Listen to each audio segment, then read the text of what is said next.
Hello, good morning. My name is Shay, and welcome to 10 Minutes of Astrology. This is a remake of the original Pluto video that I've had up for a very long time because that video was very difficult to get through. I was really nervous and I didn't feel well when I made it. There are a number of reasons why I am quickly redoing that video. So, this is what we're here for today. Remember to please press all the buttons, check my notes in the comments, etc., etc. Now, Pluto has already been in Aquarius for a little while now, and I just want to talk about what we're going to see with Pluto in Aquarius and then what is going to come when Pluto does eventually go into Pisces in the 2040s. And with Pluto, it is sex, death, reincarnation, and transformation. Pluto is the ruler or is ruled by Scorpio. Pluto in mythology is the ruler of the underworld, of the darkness, of the souls of the lost and the damned. In other mythology, it is Hades as a representation. So, this is a lot about the darkness, how we completely destroy things in order to rebuild.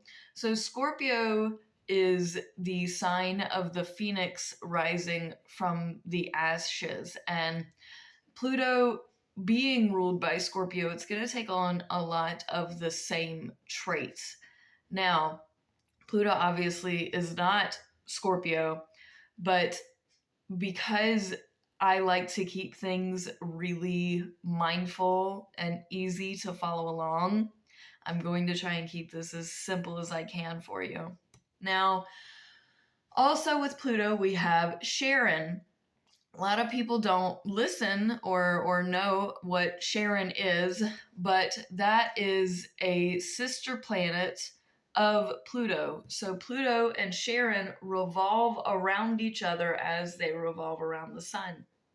And this also symbolizes possessiveness. And to a small form, it is relationships, but it's relationships that, like, you need something from them and they need something for you. I can't really say symbiotic because it's more of like relationships that you're trapped in. It could be relationships with yourself, and it's not necessarily always a bad thing, but it certainly can be. The other things to keep in mind with Pluto is the iciness and the distance, because it does matter in astrology, the physical material makeup of the planet. Now, let's transition to Aquarius, where Pluto is now. Well, Pluto does not like being in Aquarius, so if you remember, Pluto's home placement is in Scorpio. That's its ruler. In this situation, the aspect would be squared to its original home placement. Squares are likely the most negative aspect of astrology. Now, this aspect is mathematically determined by the degree. So, this is a 90-degree aspect. Let's talk more realistically about Aquarius, though, which is very unrealistic, but nevertheless, Aquarius is the wild card of the zodiac. You don't know what they're going to do, how they're going to do it, when they're going to do it, why they're going to do it. And it can be a lot of fun, very bubbly. They are an air sign. A lot of people wonder why Aquarius is not a water sign. I mean, aqua is in the name. Well, that's because it is the water bearer. So the bearer of this water is a mental air sign, and the water represents the emotions. So it is the 11th sign in the zodiac, and 11 is a very powerful angel number in numerology. And with this comes the responsibility of the emotions of all the other signs that they have to bear. That is why they are the water bearer is because they hold all the emotions in their mind of everyone else around them. That's part of what makes them so quirky, because they understand emotions. The problem is they don't always recognize that their actions may be causing others emotional distress because we don't understand you. Now, Pluto is going to be here for a very, very, very long time, and it's going to make a lot of different aspects between Neptune and Uranus and Saturn. It's like good aspects, but it is foundationally changing. Now, Aquariuses love change for the sake of change, and it's not always a good thing. I always believe Aquarius is a be careful what you wish for sign, because they will do it with hopes that it'll work out. But like the genie, there's always like a twist. There's always like oh, you asked for a chocolate bar? Let me give you a bar of chocolate that you can serve alcohol from. Like, things are going to happen that you're not anticipating and you're not expecting, and you can't always change it back. You can't always go backwards to the old change, because that old way of doing things may be completely gone because you changed it, and then you're going to change it again and change it. And so we're coming into a time where it is a lot of change for the sake of change, because Pluto's about transformation, but it is wild, it is unpredictable. It can be funny, it can be silly, it can be ridiculous, and it will not make sense to a lot of us. And this is the time period when they say the age of Aquarius, this is exactly the time period that they were talking about, because it's going to be radically. Now, we are going to have, because it is an air sign, that's mental sign, that's also a symbol of technology, because Aquarius is the ruler of Uranus, which is oversees electricity, big scale technology, and like electro communications. And so I do foresee a lot of technological leaps and bounds. Aquarius, because it also is very weird, it enjoys like the weird taboo religions and thought processes. So we may see, or we may hear more about aliens, alien technology, new life, uh, things of that regard, because Aquarius is also about friendships and broader scale social change. And broader scale is in like worldwide, international, maybe even universal. Now, Pisces is the next sign. Pisces is like the interdimensional, whereas Aquarius is still in this dimension, but it is very friendly.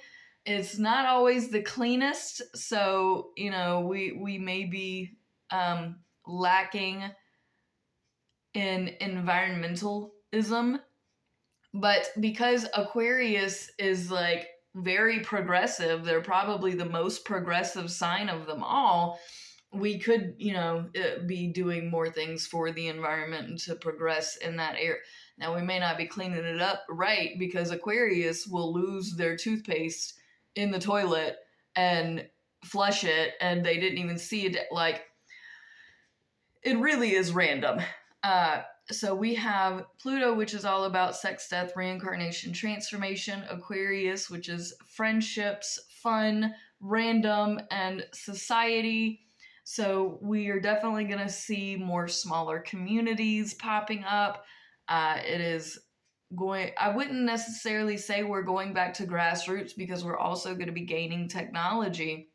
And now you see, I'm not discussing really any other planets and any other signs and any other aspects, because I wanted to start with Pluto and then work my way through. Now, in a lot of my videos coming up, you're going to see I say larger planets. What I mean is the planets further away. I have ADHD, so I will say things and I just hope that you understand what I'm trying to say.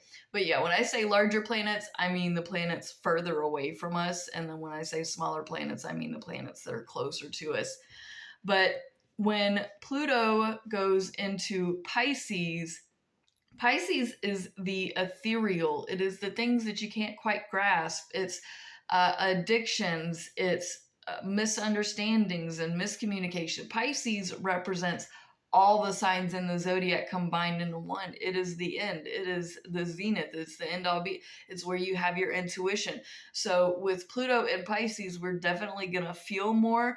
I believe that we're going to have a better understanding of telepathic communications at this point, where we have more heart centered feelings, where we change to be more driven by our like gut feelings, and how we interact with things is going to how we perceive things is going to change, how we feel about them, just all of it is, and it's going to feel like we can't ever quite grasp physicality and reality again, because our minds will have been so blown with Pluto in Aquarius, with all the new information we're going to get and with all of the change that's going to happen in society.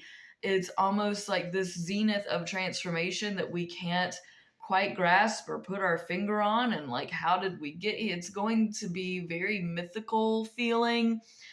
We're definitely going to have like a haze come over. It's not necessarily a bad thing. We're going to transform into more of a dreamy state, and it's going to be uh, we're going to change our perceptions, because Pisces is the ruler of Neptune, and Pisces is the fish swimming in two directions. You can't pin it down. The highest octave of a Pisces is the whale, and that is basically, you just call out, you have the sound resonance, you know, the universe, the whole ocean is kind of yours at your beck and call. How you see it, it's complete comfort, it is complete understanding of self and of the environment around you. It is really beautiful when Pisces does reach that level, but the majority of Pisces are the emotional swimming in two different directions, and they can't quite grasp this reality. And, you know, the sexual deviance, the addictive natures, all of that comes into play with Pluto in Pisces.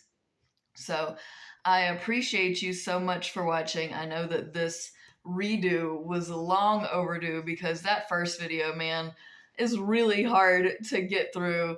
So I'm going to go ahead and delete it off of the playlist and replace it with this here, so we have a better fresh start. The next videos you're going to see is of Neptune and Uranus, and I talk about what those are doing. And I don't really get into the detailed aspects of anything until I get to like Jupiter and Mars videos, where you'll see more of this style. So, thank you so much for watching. Please remember to press all the buttons. Peace out, fam. Much love.